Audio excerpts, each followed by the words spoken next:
Hi everybody, it is April. I am in my craft room and today we are going to take Tula Pink and a pattern created by me and see what happens. I am super excited to open my box of Tula Pink fat quarters. Let's look. All right, let's look. Woo! Woo! Okay. Bubble wrap.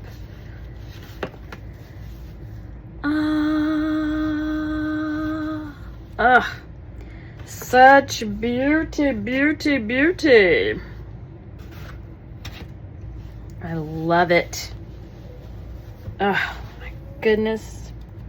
I love sea creatures. Let's open up this beautiful bundle of fabric and see what it is we're working with. I've taken the liberty of unfolding all this. I love this. This is so pretty. All right, so I am going to just give you a quick tour of this collection called Floral Reef from Tula Pink.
Here I have my very technical drawing of what our quilt is going to look like.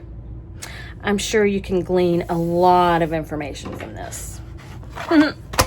Here are going to be strips. And I actually decided I want to do some strips over here and here.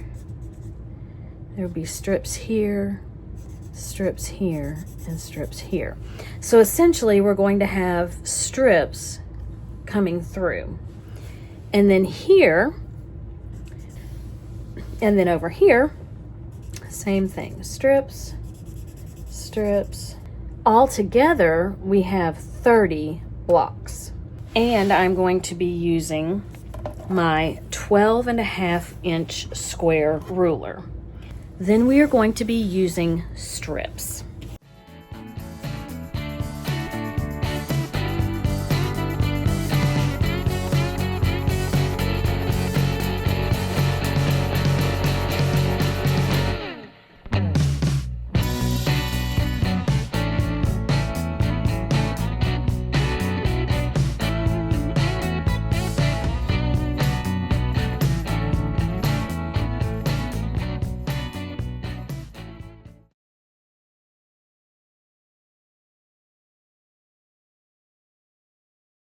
These tips also apply for your muslin pieces where you are adding fabric strips all the way across. So the first thing you want to do is figure out what strips you're going to use. So I have a pile of strips and I still need to cut more, but we'll start with this. So I want this strip halfway. And I'm going to start this by putting this strip, nope, see, I confuse myself every time. I want it to go this way. because what I'm going to do, and you can always practice this so you don't mess up, is I'm going to sew the seam right sides together, and then I'm going to open this up. So I know that I want this strip to be the first. And just put it a little past the middle or a little over, so like here on the inside. Nope, gotta remember, you're gonna be folding it over. So I can put it here where it lines up from corner to corner, and it's going to cover the corner. My preference is to put it just past the corner so that it doesn't cover up the corner. Make sure I'm starting on the right side, which I am not. I need to drag my fabric over here so that when I turn it over, it is going that way. Okay, so I'm going to sew it what seems to be upside down for the first strip. And I cut this wonky, don't ask me why. But I'll just sew it and we'll never even know. And I kind of start off the edge.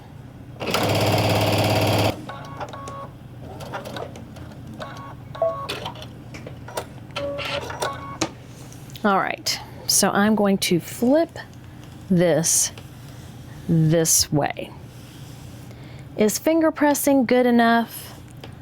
No, it's not. Now, you know, if I can get out of pressing something, I'm going to get out of it. This, you can go without pressing it, but I wouldn't suggest it, because this is going to give you a nice flat piece of fabric to add your next strip to. If you don't press, what's going to happen is, see how there's this excess fabric here and here? Now here, I started pressing it, so there's not the excess fabric. And if I were to press this now, you're going to see on the other side where I've got some bulk. It's not a big deal, and when it gets washed, it will be okay, but to avoid that, and when you go to quilt it, it could cause maybe some creasing, puckering, so I would suggest you iron your strips as you sew them on. On to the next strip. So here, I've pressed it. I can determine, this is a directional fabric, if it matters to me, if it's upside down, and by the time it gets on the quilt, you know, I may not even have any control over that. So I want to line up, once I turn this right sides together, the left-hand side of my top strip to the left-hand side of my strip facing right side up. Now here, I want to make sure that my strip covers the corner, okay? And then to test this, I can lean it over, and I know that there is enough fabric to cover the white space. And we're just gonna sew a straight seam, don't cut your strips wonky, on the straight part of this strip. Then I'm gonna flip it. And look how pretty. I'm gonna run an iron over it. And here, I will press this seam, and this block has all of the sewing that it needs done. Here is our block back from the sewing machine. So what I'm going to do is I am going to turn it this way, pardon the glare, and I'm going to trim the edges.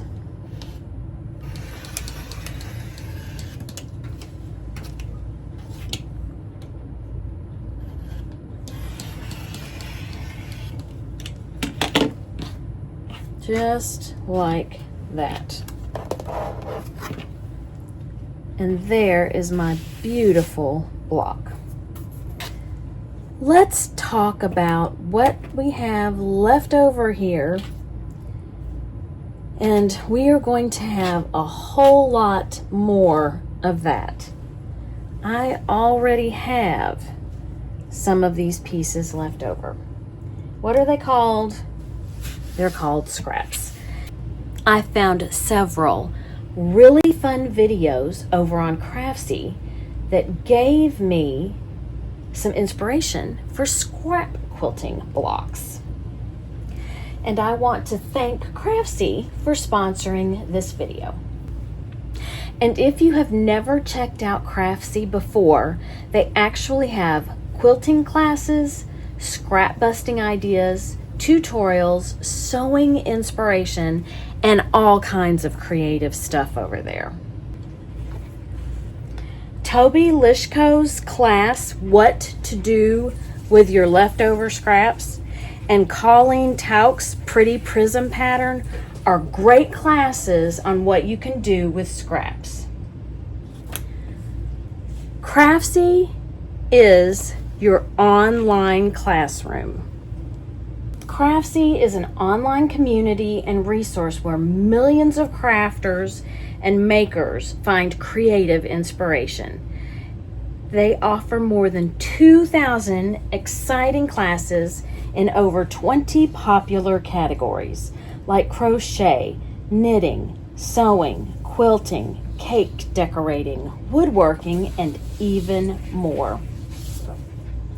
So now the first 1,000 people watching this video can use the link in the description below to get a full year of premium membership to Craftsy for only $1.49. Now this is only valid for new members.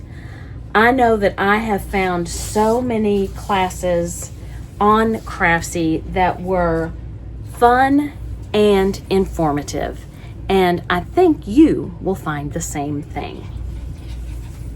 Here you see all the different parts that need to be done for this particular quilt. So I've got my full block, which is put on muslin. I've shown you how to do the blocks where half of the block is covered with strips. Now let's work on a block that is totally covered with strips. So what I'm going to do is I'm going to put one strip right side up, and it's going to be right at the corners.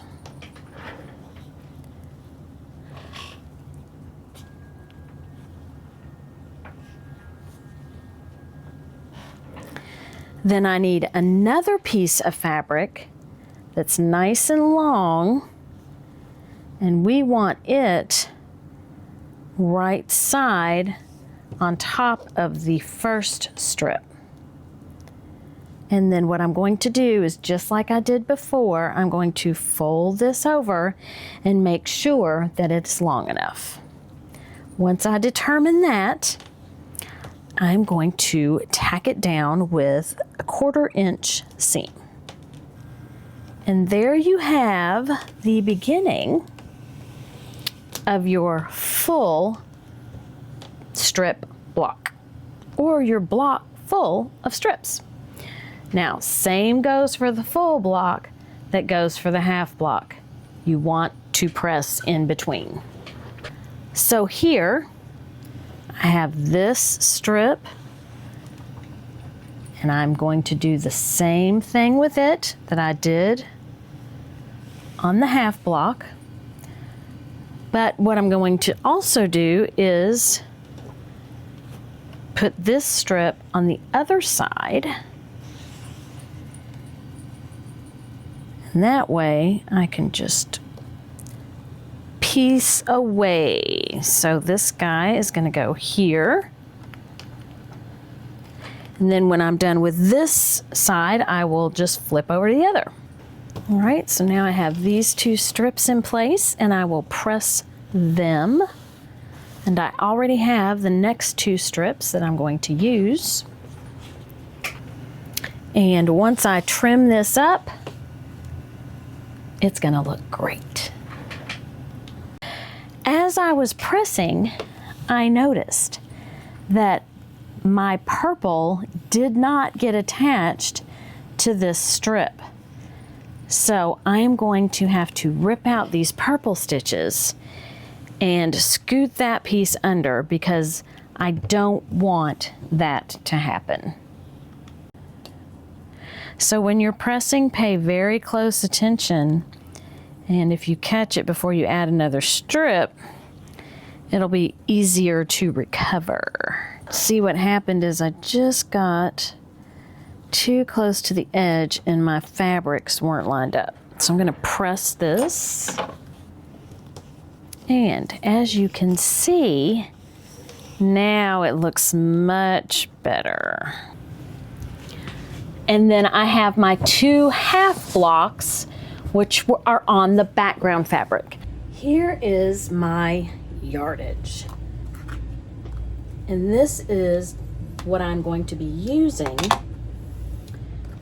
for my white space.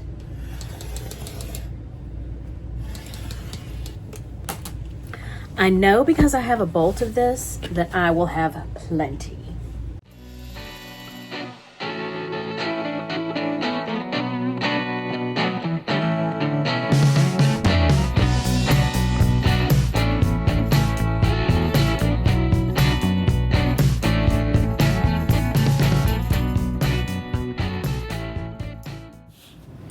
So here I've got a block that has half of the block with the strips. And this is my background fabric. It looks okay. Keep in mind what my goal is to show off the Tula fabric, not the background fabric. Now let's look at this. If I replace this block with this block, look at what shines.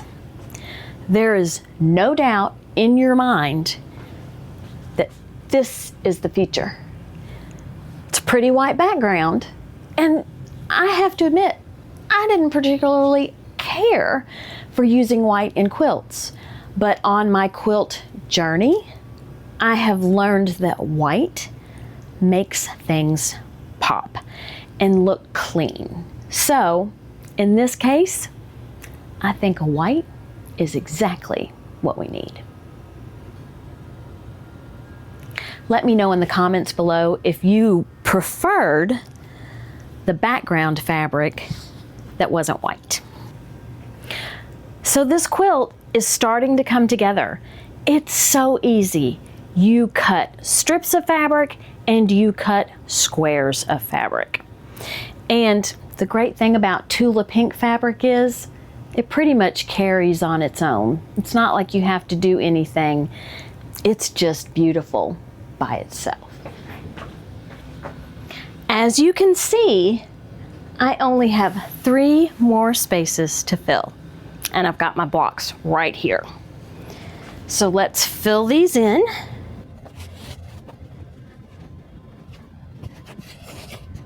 And here. These are quite heavy because I've got the muslin and then also the strips of fabric. And this one is totally covered. I think it kind of looks like my original. So this is my original. And I did have 3 stripes. You know what? It actually looks like this. I ended up going by sight on the wall as opposed to really using this paper. This had ideally what I wanted, which were stripes and white space in between.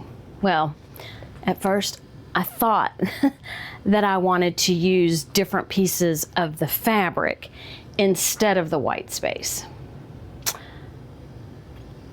So I did make my Tula Pink the focus fabric, but I didn't get to use like the larger pieces where you can get a really good look at the fabric. That being said, I have these 30 pieces of fabric that I have cut into 12.5-inch squares. So you know there's gonna be a quilt, and it's gonna be easy unless I try and complicate it, which, you know, I might do. I'm so happy with this, but let me know what you think about the white. Would you have used a different color? Would you have used a coordinating color? You know, or would you make lines like this? I think this is a very clean, kind of modern looking quilt. But with these half square triangles, you could make diamonds. You could do all kinds of things with them. I didn't really think that it was going to become a half square triangle quilt or a strip quilt or a string quilt, but that's what it ended up being. Nonetheless, I have all this white space that I can use for quilting when I put it on the long arm. Thank you so much for watching. I really appreciate that you take the time to watch my videos. And I have some exciting news coming up. I am being sponsored by APQS, so I will be doing videos on their channel using my APQS long arm with the Quilt Path automation software. So I will definitely put links in the description below as soon as I get those videos out there. Also, I'm going to be going to Bavaria and Austria in December of 2027. So mark it on your calendars. I'll be putting more information out about it, but we're going to the Christmas markets and I'm really excited about it. I think it'll be a whole lot of fun. And yeah, you'll need a parka. Now, I have all of these pieces of fabric, and that's not all. Hold on. I have all of these scraps. I have leftover fat quarters. I've already got enough fabric to make another quilt. Who knows what I'm going to end up doing with this. I'm excited to try one of the Craftsy techniques using these scraps. Have a great day, eat some chocolate, and be kind to everyone. Until next time, bye.